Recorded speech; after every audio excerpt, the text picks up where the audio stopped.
Good afternoon, and today I'm going to do a brief book review on this city, Lost Cities from the Ancient World. Okay, so the title of the book is a bit misleading because not all the cities are ancient, and they're also not all from the ancient world.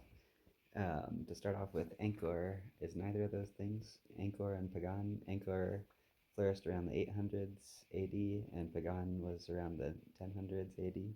So at least by European standards, that would put it in the high, the early to the high medieval period. Also, Angkor, the locals knew where it was, and it was the locals who actually led a Dominican friar to discover the city of Angkor, who talked to a historian about his journey and about the new city that he had found.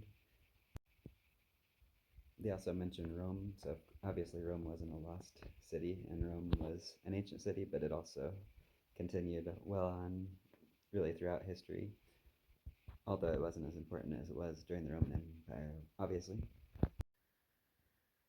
Having said that, though, I do highly recommend the book. Um, it is very interesting, and also the chapters are pretty doable. When you look here, so the chapters, they're not too long, which makes them. I like shorter chapters because I think it makes it more easy to read and easy to flow through the chapters and easy to read more pages at one time in order to finish the chapter, and they flow really well.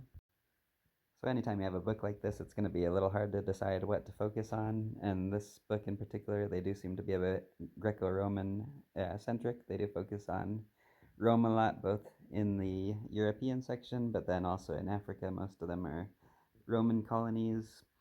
And then in the Middle East, of course, they talk about several different cities. Um, so just due to the scope of the book, of course, they couldn't talk about everything, and when it comes to Asia, they focused more on Southeast Asia than Eastern Asia or India a whole lot. Okay, now I'll read a portion of it for you, like I like to do.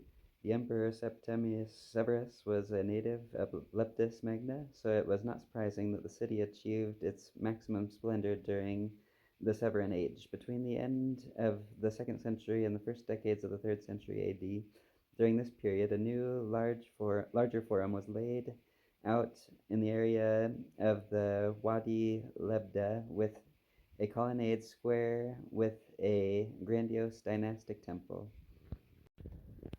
So yeah, I would highly recommend the book. I did learn a lot from it, even some of how the temples were structured to represent the underworld in the Mayan cities.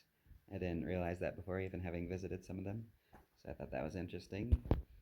And yeah, I found the book really interesting. And like I said, it's an easy read. It's advanced and it goes in depth, but it's also uh, easy to read. So I highly recommend it. I think you'll learn a lot. And yeah, I would highly recommend the book if you're into history or archaeology.